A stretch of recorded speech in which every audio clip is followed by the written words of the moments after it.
प्यारे बच्चों, Shri Shyam group of education के ऑनलाइन प्लेटफॉर्म पर सभी बच्चों का एक बार फिर से स्वागत है।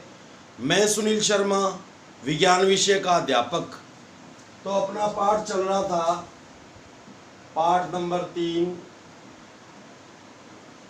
परमाणु व अणु।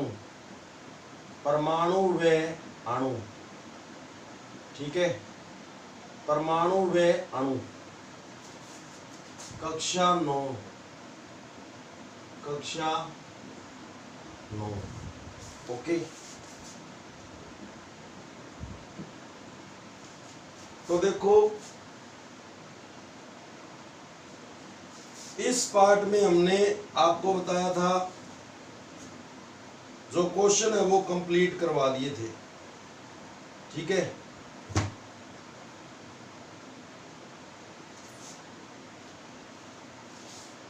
तो परमाणु क्या होता है?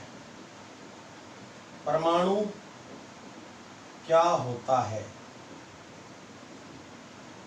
ठीक है। ये आज का अपना टॉपिक है, परमाणु क्या होता है। तो देखिए, जिस प्रकार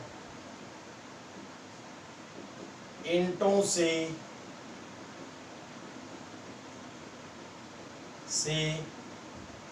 दीवार का निर्माण होता है, दीवार का क्या होता है? निर्माण होता है। तो दीवार की मूलभूत रचनात्मक, क्रियात्मक व एकल इकाई क्या है? एकल इकाई ईंट है। ईंट है। उसी प्रकार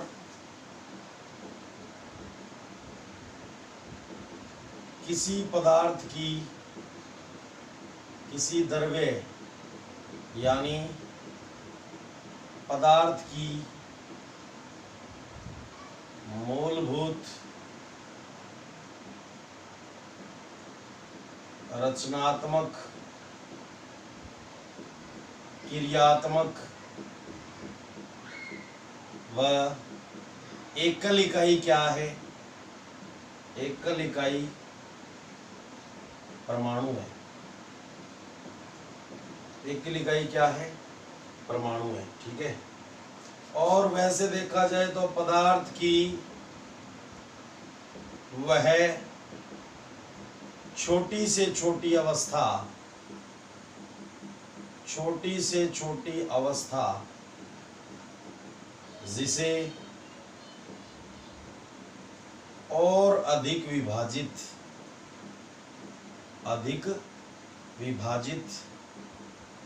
नहीं किया जा सकता, नहीं किया जा सकता है, क्या कहलाता है? परमाणु कहलाता है। परमाणु कहलाता है, ठीक है।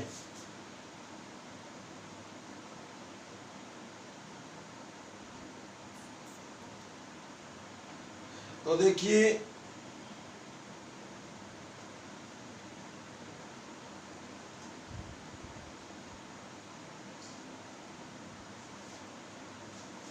परमाणु का आकार कितना छोटा होता है? ध्यान रखें, परमाणु का आकार अत्यंत छोटा होता है। इसे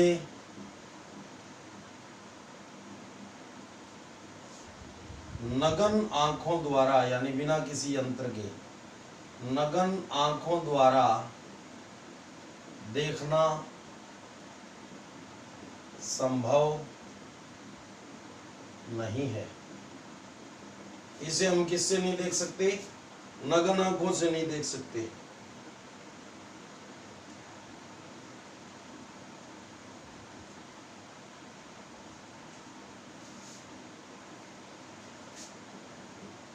लाखों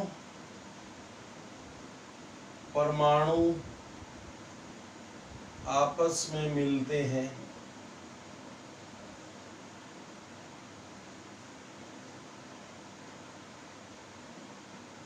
एक दूसरे के ऊपर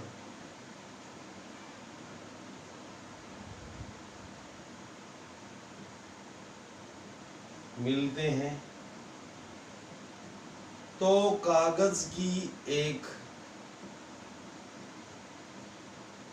शीट नुमा संरचना प्राप्त होती है ठीक है। अब नोट करके परमाणु की त्रिज्या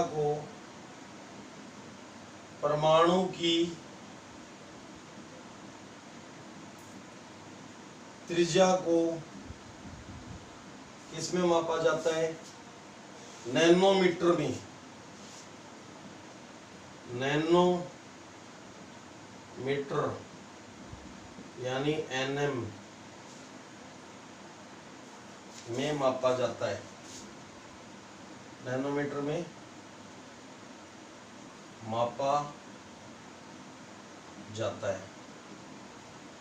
एक नैनो का मतलब होता है 10 की घात -9। जैसे 10 की घात 2 होती है तो उसको स्क्वायर बोलते हैं। आधार की घात 2 होती है तो उसको मतलब 10 की घात 2 होती है तो 10 का स्क्वायर बोलेंगे। 10 की घात 3 होगी 10 का क्यूब यानी घन बोलेंगे। 10 की घात 2 होगी तो उसको स्क्वायर यानी वर्ग बोलेंगे। 10 की घात -1 होगी तो 10 का व्युत्क्रम या 10 का इनवर्स बोलेंगे, इनवर्स ऑफ 10। 10 की घात -9 होगी तो उसको नैनो बोलते हैं, ठीक है। 10 की घात -6 होती है तो उसको माइक्रो बोलते हैं। -3 होती है तो उसको मिली बोलते हैं। -6 होती है उसको माइक्रो बोलते हैं और 10 की घात -9 होती है उसको नैनो बोलते हैं। और मीटर इज इक्वल मीटर। अगर घात माइनस में है तो मान बहुत ही छोटा हो जाता है। यहां से मीटर का मान निकालोगे 1 मीटर, 1 गुणा में 1 मीटर है तो इधर ये जाएगा तो गुणा से भाग में, ठीक है। और जब ये हर से अंश में जाएगा तो घात का चिन्ह क्या हो जाएगा? चेंज।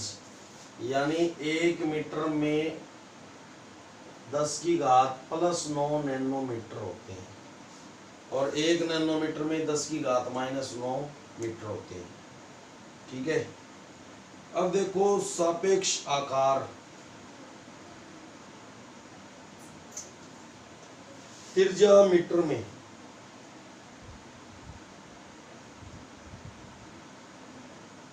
तो देखो सापेक्ष यानी तुलना में, सापेक्ष आकार, सापेक्ष का मतलब तुलनात्मक अध्ययन करते हैं तब। त्रिज्या मीटर में, यहाँ पे है त्रिज्या किसमें? मीटर में, ठीक है। और यहाँ पे है उदाहरण। जो हाइड्रोजन परमाणु है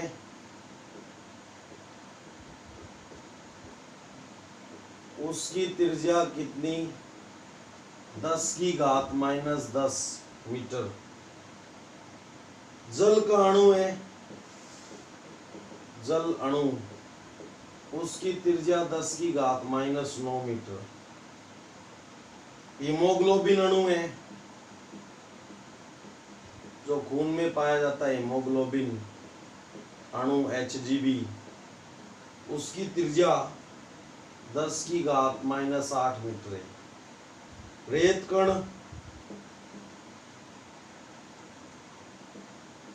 कण की त्रिज्या 10 की घात -4 मीटर है। चिंटी 10 की घात -3 यानी मिलीमीटर। तरबूज 10 की घात -1 मीटर, ठीक है। तो देखो, अतः स्पष्ट है कि परमाणुओं का आकार इतना छोटा होता है कि हम उनको नग्न आंखों से नहीं देख सकते, क्योंकि यहाँ पे जो त्रिज्याएं हैं उनमें जो घातांक है वो माइनस में है, और घातांक माइनस में होते हैं तो मान बहुत ही क्या हो जाता है, छोटा हो जाता है, और घातांक प्लस में होते हैं तो मान क्या होता है, बड़ा होता है। तो यहाँ से आपको समझ में आ गया होगा कि परमाणु का आकार क्या होता है, बहुत ही छोटा होता है। ठीक है, यानी परमाणु को हम नग्न आंखों से नहीं देख सकते, इसको देखने के लिए बहुत ज़्यादा विकसित उपकरणों की आवश्यकता होती है। ठीक है, इसके लिए बहुत ज़्यादा विकसित उपकरणों की क्या होती है, आवश्यकता होती है। ठीक है, अब हम बात कर रहे हैं बच्चों तत्वों के, परमाणुओं के आधुनिक प्रतीक। नया टॉपिक है हमारा तत्वों के, परमाणुओं के आधुनिक प्रतीक। तत्वों के अंदर क्या होते हैं, परमाणु होते हैं, तो उनके प्रतीक क्या हैं वो देखो। मैं आपको इसको थोड़े अलग हिसाब से करवा रहा हूं ताकि आपको और अच्छे से समझ में आए। ठीक है,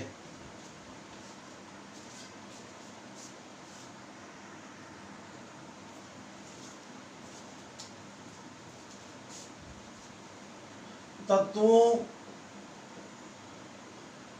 के, परमाणुओं के आधुनिक प्रतीक,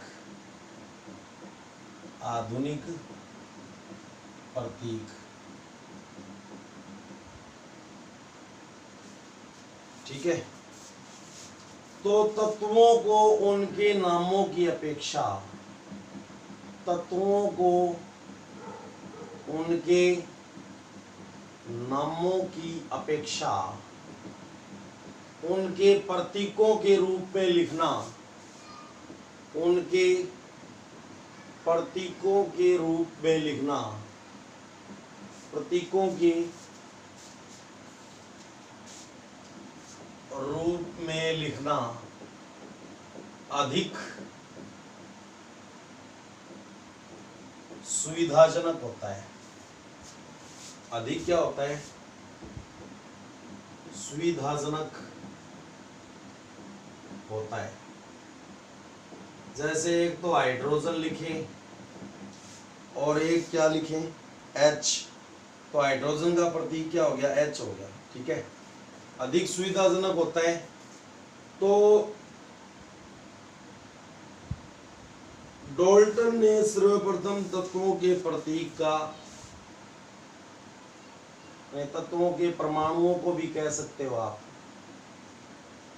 या तत्वों को कह सकते हो, तत्व या परमाणु का प्रतीक एक ही बात होती है। ठीक है, तो डाल्टन ने सर्वप्रथम, डाल्टन ने सर्वप्रथम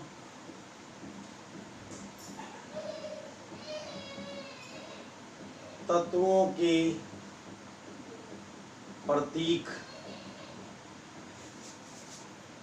का उपयोग किया था, प्रतीक का उपयोग किया था।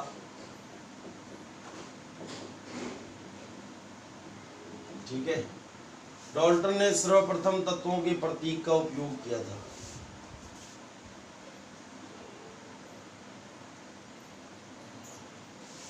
अर्थात यह तत्व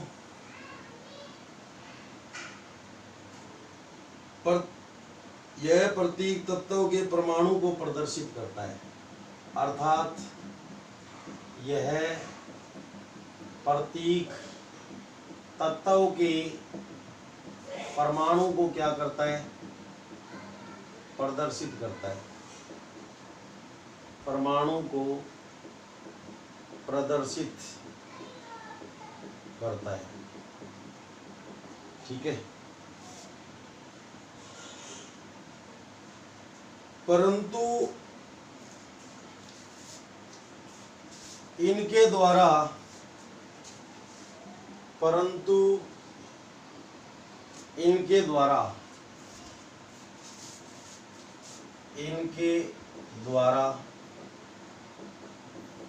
दिए गए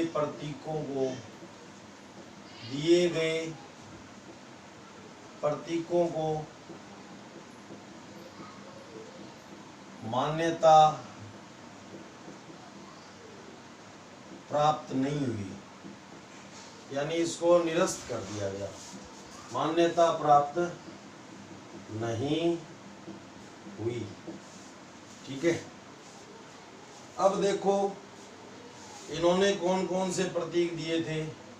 जैसे ये राउंड शेप हो गया, और ये किसका प्रतीक दिया, हाइड्रोजन का। ठीक है, ये किसका प्रतीक दिया, हाइड्रोजन का।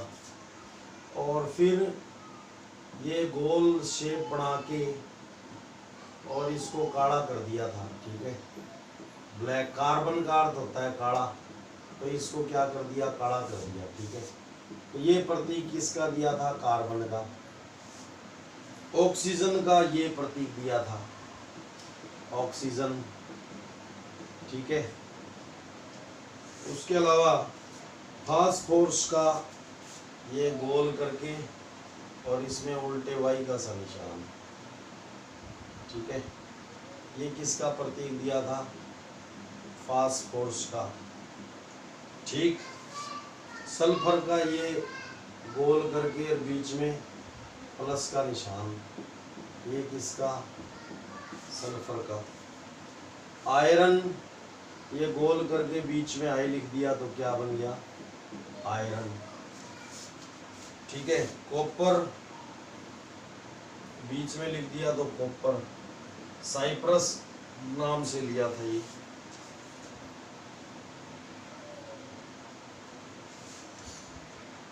ठीक है, लेड जिसको शीशा बोलते हैं, एल लिख दिया, शीशा। और एस सिल्वर यानी चांदी, एस बोले तो सिल्वर यानी चांदी। गोल्ड यहाँ पे ऐसे गोल करके और ये ऐसे चमक सी भर दी इसमें। ठीक है, ये क्या हो गया, गोल्ड यानी सोना। और प्लेटिनम सफेद सोना जिसको बोलते हैं, प्लेटिनम को क्या बोलते हैं, वाइट गोल्ड, जो सोने से महंगा होता है, प्लेटिनम पी। और पारा इसको मरकरी बोलते हैं, इसमें ओनली चमक सी भरी इसमें। ठीक है, तो ये क्या हो गया, पारा। तो ये क्या थे, डाल्टन द्वारा दिए गए प्रतीक।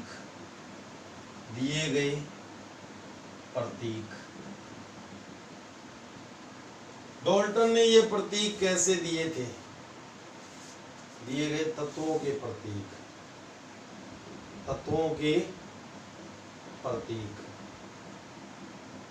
डाल्टन ने ये प्रतीक कैसे दिए थे,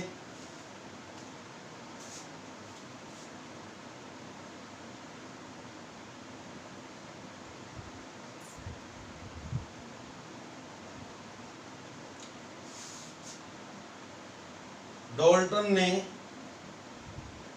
प्रारंभ में, जॉन डाल्टन जो परमाणु के खोजकर्ता थे, तत्वों के नामों की व्युत्पत्ति, तत्वों के नामों की व्युत्पत्ति, या ये कह लो डाल्टन को छोड़ो, प्रारंभ में तत्वों के नामों की व्युत्पत्ति उन स्थानों के नामों से की गई, उन स्थानों की व्युत्पत्ति यानी उत्पन्न करना, नामों की व्युत्पत्ति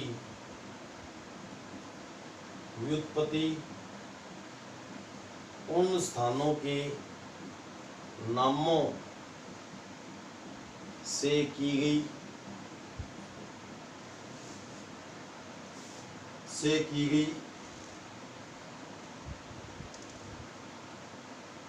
जहां वे सर्वप्रथम पाए गए थे, जहां वे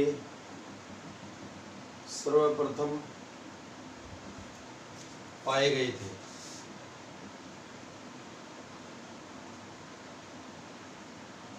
ठीक है,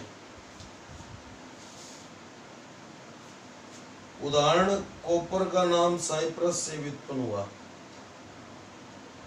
उदाहरण, कॉपर का नाम किससे? साइप्रस, जिसका इंग्लिश का स्पेलिंग होता है CYPRUS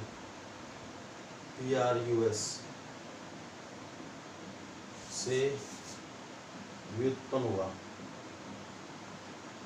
ठीक है,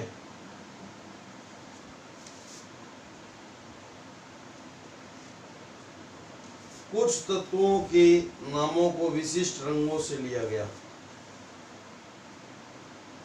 ठीक है, कुछ तत्वों के नामों को विशिष्ट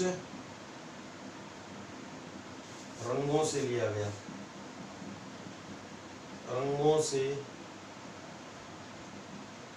लिया गया।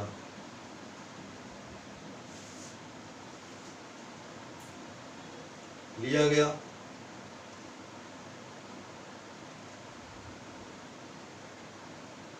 उदाहरण,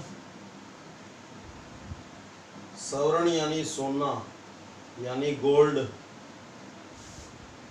का नाम अंग्रेजी के उस शब्द से लिया गया, का नाम अंग्रेजी की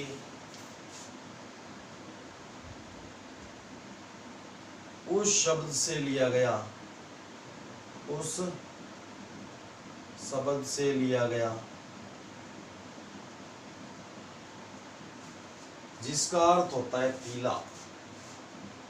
जिसका अर्थ क्या होता है? अर्थ होता है पीला। इसका अर्थ क्या होता है? पीला। ठीक है, लेकिन ये जो प्रतीक डाल्टन ने दिए थे प्रारंभ में, तो क्या हुआ, जो जिस स्थान पर पाया गया उस स्थान के नाम से ही तत्वों के प्रतीक लिए गए। जैसे कॉपर का नाम साइप्रस से व्युत्पन्न हुआ, कॉपर, और कुछ तत्वों के नामों की विशिष्ट रंगों से पहचान हुई। उदाहरण के लिए जो स्वर्ण नाम है गोल्ड, उसका नाम अंग्रेजी के उस शब्द से लिया गया जिसका अर्थ क्या होता है? पीला। यानी गोल्ड का मतलब क्या होता है? पीला। ठीक है, लेकिन ये प्रतीक, इन नामों के आधार पर ये प्रतीक दिए गए, लेकिन ये प्रतीक क्या हो गए बच्चों? फेल हो गए। तो तत्वों के आधुनिक प्रतीक के आविष्कारक थे वैज्ञानिक बर्जीलियस। कौन थे? वैज्ञानिक बर्जीलियस। ठीक है, तो देखो, तो ये बच्चों नेगलेक्ट हो गई। जो डाल्टन ने तत्वों के प्रतीक दिए थे वो क्या हो गए? फेल हो गए। ठीक है, तो आधुनिक प्रतीक किसने दिए थे? वैज्ञानिक बर्जीलियस ने।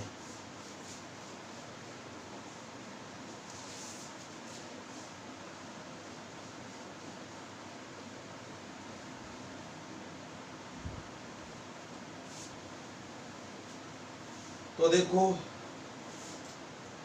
तत्वों के आधुनिक प्रतीक, आधुनिक प्रतीक के आविष्कारक, प्रतीक के आविष्कारक वैज्ञानिक बर्जीलियस थे। वैज्ञानिक बर्जीलियस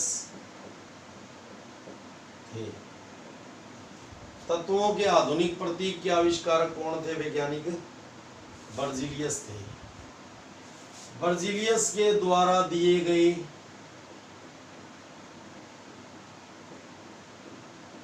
द्वारा सुझाए गए प्रतीकों को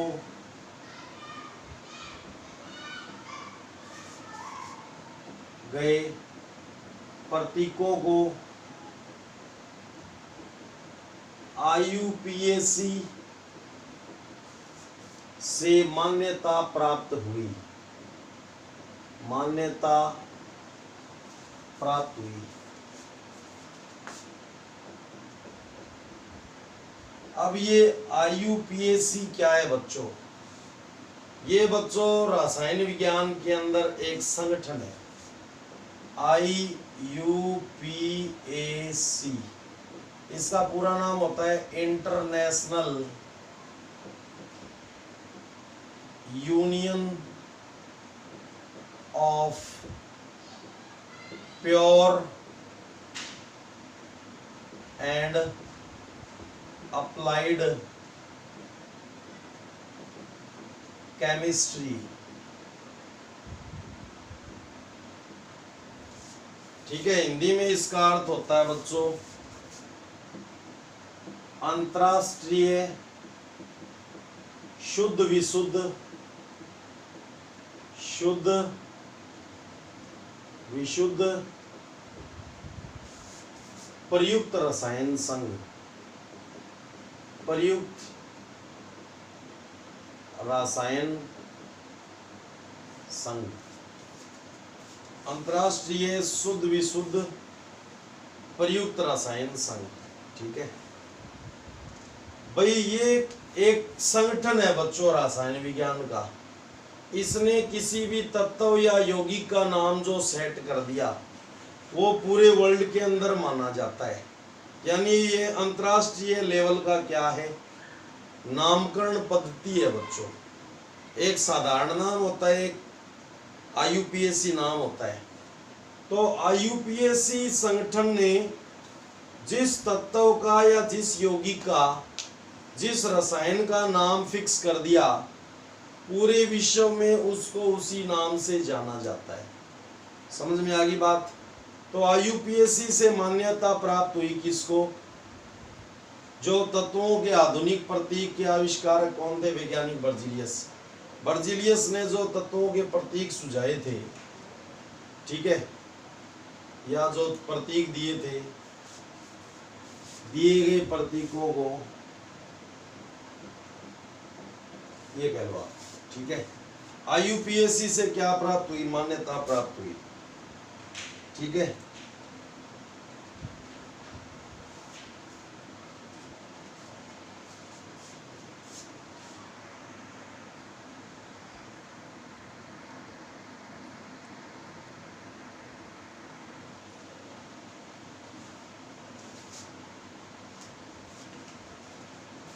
तो देखो कुछ तत्वों के प्रतीक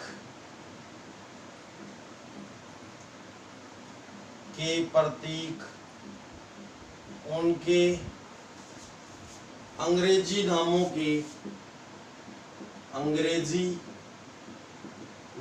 के प्रथम अक्षर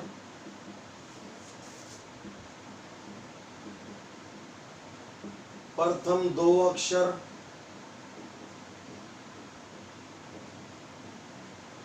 या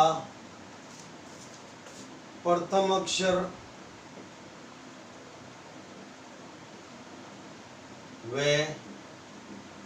बीच का अक्षर से लिए गए। कुछ तत्वों के प्रतीक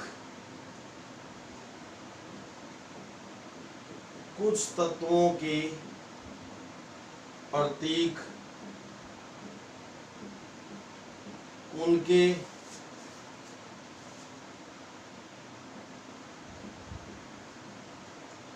लैटिन भाषा में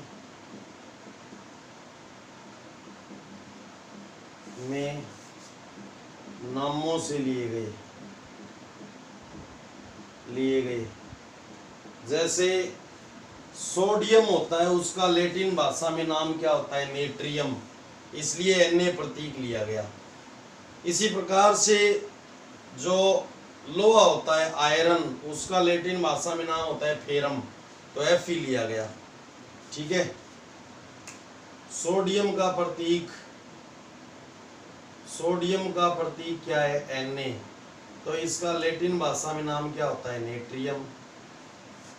और इसी प्रकार से पोटेशियम का प्रतीक जो के लिया गया, उसका रीजन है इसका लैटिन भाषा में नाम होता है केलियम।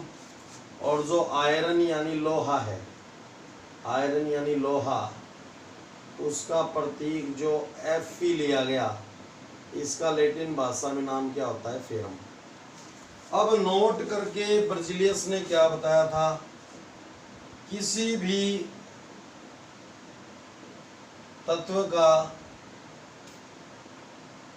प्रतीक लिखते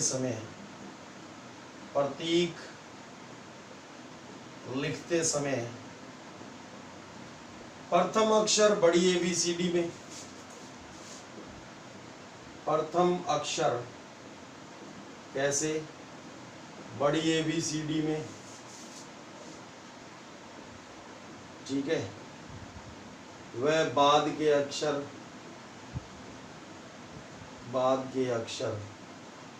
कैसे होनी चाहिए?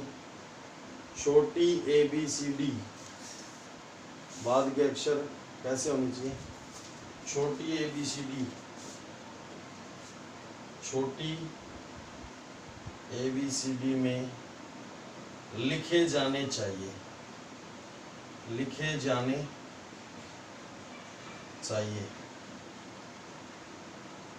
ठीक है। जैसे हाइड्रोजन